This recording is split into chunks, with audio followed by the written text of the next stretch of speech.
it's going to take a while to climb back up, though. There we go. And you know what? You've no doubt heard us mention here on Good Morning Idaho that June is Idaho Wine Month. It is. We love to celebrate. We do love to celebrate that, and what better way to do so than to find out exactly where Idaho wine comes from and what makes it so dang good. For that, we headed out and about to Canyon County, where we got to meet a local winemaker who told us what it takes to grow the perfect grape. When it comes to things Idaho is famous for, potatoes and blue turf might come to mind. But it turns out you can add these to the list, too. These dry Rieslings. Huckleberry, the soft red and the soft white. And Just Syrah. the dry whites, the Sauvignon Blanc. And we see this great Merlot.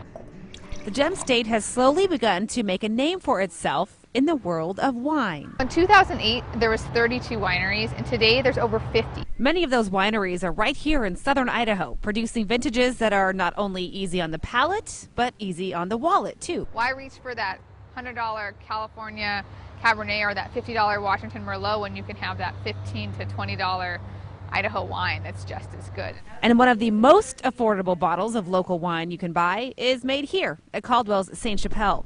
Even if you've never been to the iconic setting in rural Canyon County, you've no doubt seen their bottles on store shelves for some time. Well, St. Chapelle is the oldest existing winery and the largest winery in Idaho. Winemaker Maureen Johnson has the rough job of choosing which grapes go into each vintage.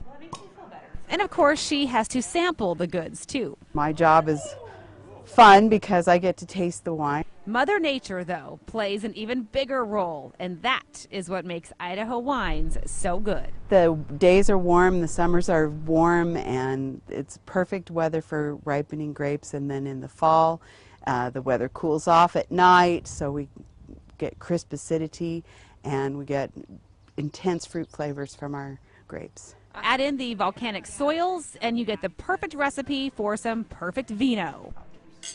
After sipping a few varieties, we had a hard time choosing which we liked best. So as far as the experts go, don't even ask. I wish I could say there was just one thing that we could hang our hat on, but there's so many things that grow well. The wines are all my children, you know. I try not to have a favorite.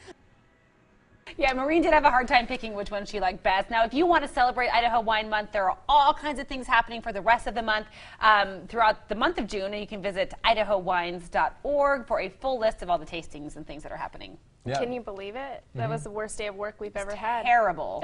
I watched you guys taste the wine while I was shooting. It was fun to be there because it's a beautiful. Wait, what's happening? Is it Friday the 13th?